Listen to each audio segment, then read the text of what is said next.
And you mentioned convenience, and I think one of the biggest challenges, at least what I see in Brazil, because people are very new to the investment in crypto, it's very easy to use the CeFi side, Absolutely. but when you go to DeFi, you have to remember all the seed phrase and deal with addresses and so.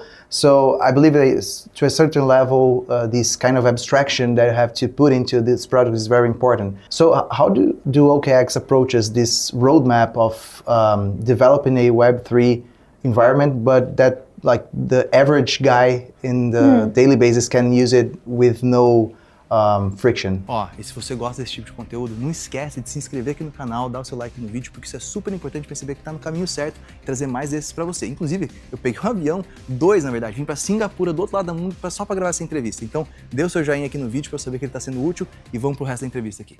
We do have that product infrastructure in place now.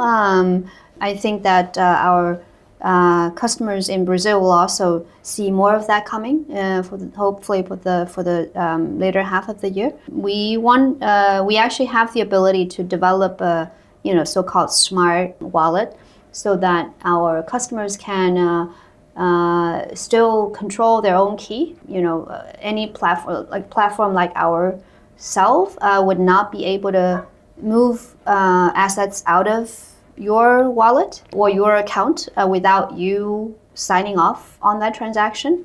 But at the same time, it will be an experience that is almost like a CeFi experience. So, we have that capability and we will be able to hopefully push harder on that product later this year or early next year.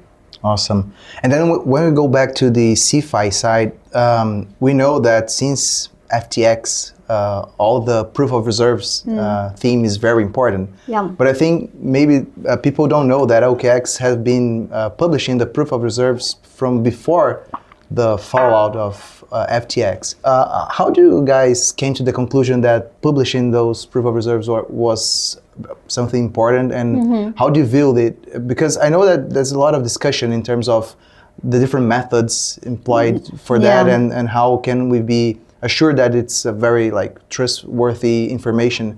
But I know that you deal with in a very serious way.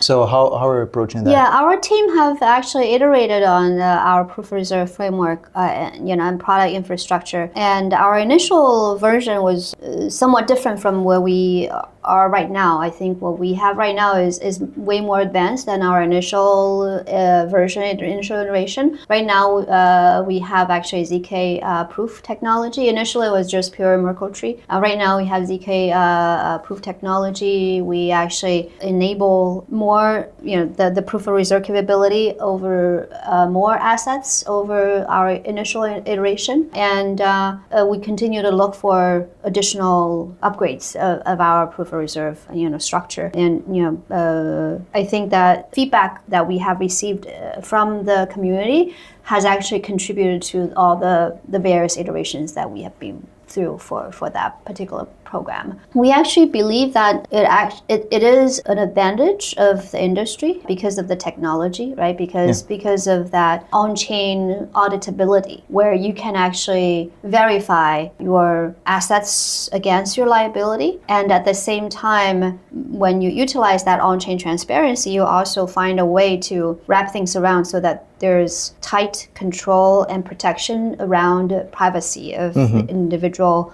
customers' information involved. And you can do that almost real time. Originally, we were actually talking about how we can actually speed up the frequency of the program. Right now, we settled down on a monthly basis because we think that it's a good cadence at this stage. If we have to do it more frequently, obviously we'll, be a little bit more costly. We just need a bit more server to support that. But we can do it if we have to do it. And we may also continue to iterate it down in the future where we do that proof of reserve level for each local jurisdiction, so that every jurisdiction, every local entity can actually see their own proof of reserve. That is on-chain, that's auditable, and I think it's way more effective than traditional audited financials. Yeah. So I think as the whole financial industry continue to move on chain with the wave of stablecoin,